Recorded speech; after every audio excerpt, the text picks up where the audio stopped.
Pemirsa, usulan pelegalan ganja sempat mengemuka meminta pemerintah melegalkan ganja karena memiliki potensi ekspor sebagai bahan baku farmasi. Meskipun kemudian langsung direvisi, tapi penyalahgunaan narkoba termasuk ganja di Indonesia yang menurut BNN statusnya sudah darurat ini seperti apa? Nah, kita akan coba simak cek faktanya bersama rekan Ami Ardini. Ami. Ya, terima kasih Marvin dan pemirsa. Memang usulan ataupun juga wacana mengenai pelegalan penggunaan ganja di Indonesia ini bukan pertama kali mengemuka.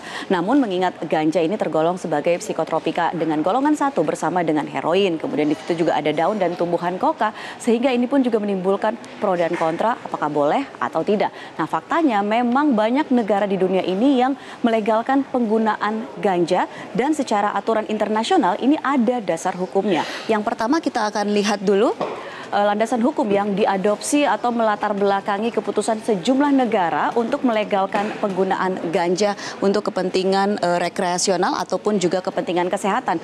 Ya, pertama ada UN Single Convention on Narcotic Drugs yang diratifikasi pada tahun 1961. Kemudian juga ada di tahun 1971 ini aturan mengenai Convention on Psychotropic Substance. Demikian pula tahun 1988 ada Convention Against Illicit Traffic in Narcotic Drugs and Psychotropic Substance. Nah, inilah yang menjadi landasan hukum sehingga beberapa negara pun kemudian memutuskan untuk melegalkan penggunaan ganja, tetapi tidak hanya legal dan dilepas begitu saja, tetapi banyak sekali aturan-aturan yang mengikat. Kita akan lihat beberapa di antara negara-negara dunia yang melegalkan secara penuh atau terbatas kepemilikan dan juga penggunaan ganja. Ya, tetapi harus diingat juga pemirsa bahwa untuk penggunaan ganja mesti dipahami dulu. Ada untuk rekreasional atau hiburan, ada pula yang untuk kepentingan atau pengobatan medis. Nah, negara pertama di dunia yang melegalkan ganja untuk rekreasional adalah negara Uruguay, yaitu di tahun 2013. Uruguay akhirnya memutuskan melegalkan ganja untuk medis, untuk rekreasional setelah sebelumnya dia melegalkan untuk penggunaan medis. Nah, demikian halnya juga dengan Chile di tahun 2014 yang melegalkan ganja medis. Nah, semenjak 2016 hukum di Chile juga ini sudah menolerir penanaman dan kepemilikan sejumlah kecil ganja untuk kepentingan rekreasi dan juga spiritual.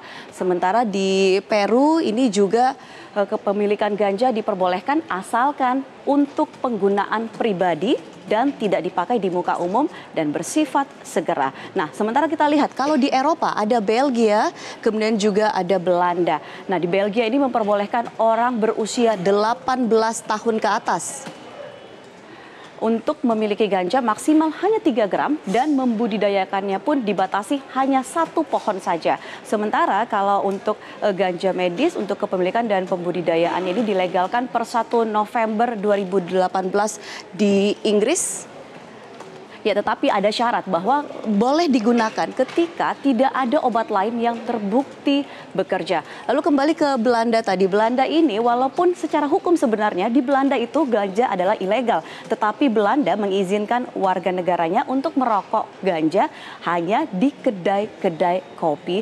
Jadi ataupun tempat-tempat yang memang dikhususkan. Jadi ketika merokok ataupun juga mengkonsumsi ganja di luar tempat-tempat itu, maka orang itu pun seketika akan terkena sanksi ataupun juga konsekuensi hukum. Lalu kemudian kita lihat ada Kanada. Kanada ini saat ini menjadi pasar ganja legal terbesar di dunia. Namun di sana aturan mengenai penggunaan dan juga budidayanya sangat ketat. Misalnya di Kanada berlaku hanya boleh dibeli secara online. Kemudian batas maksimal pembelian 30 gram. Lalu ada batas usia dan juga penjualan ganja ini hanya untuk ditanam dibatasi pada kuncup, minyak dan juga biji.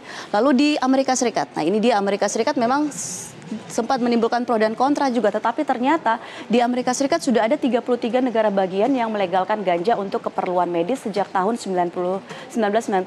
Diawali oleh California. Nah, kemudian yang terdekat di Asia Tenggara ini ada Thailand yang di tahun 2018 juga melegalkan, bahkan sudah memiliki undang-undang yang spesifik untuk membuka kesempatan bekerja di industri ganja.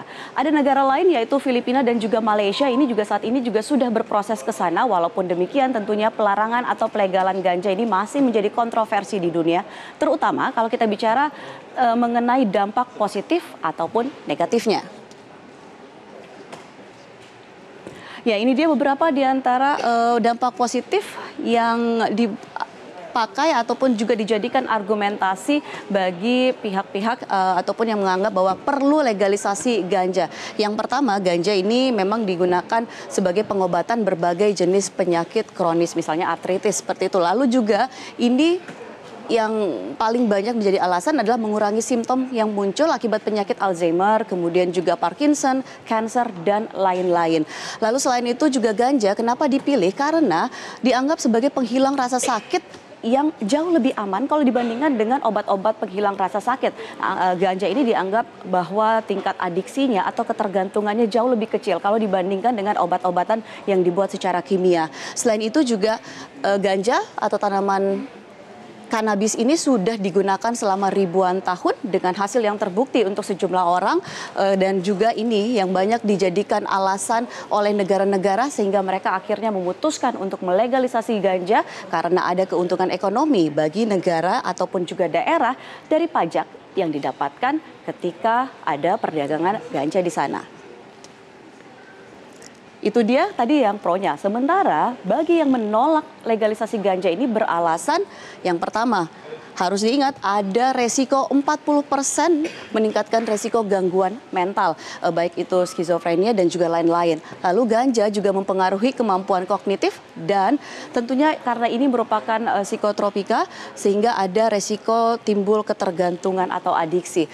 Selain itu juga para pengguna ganja ini ternyata 5 kali lebih beresiko terkena serangan jantung dan juga ada resiko kecelakaan berkendara. Ini merupakan salah satu dampak ataupun juga efek yang bisa sangatlah berbahaya, bahwa tidak berbahaya kepada diri saat itu, tetapi juga ketika orang menggunakan ganja dan dia mengemudikan kendaraan, otomatis ini juga mengancam keselamatan berkendara. Lalu kemudian ini dia yang banyak diberantas dan menjadi PR bertahun-tahun khususnya di negara-negara misalnya Amerika Latin ataupun juga Filipina. Ini adalah soal kemungkinan adanya kartel narkoba.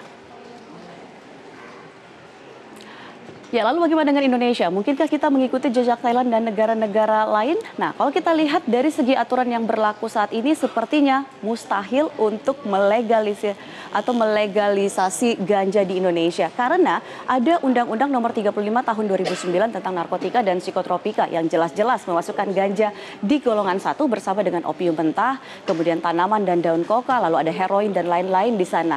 Nah, kalau kita lihat ini juga ada contohnya di pasal 8 ayat 1 bahwa ganja ini sebenarnya dilarang pemanfaatan narkotika golongan 1 untuk kepentingan kesehatan. Jadi sebenarnya di sini ini sudah dicantumkan kalau tidak bisa dipakai ataupun tidak bisa dengan alasan kesehatan ataupun alasan pengobatan untuk menggunakan ganja.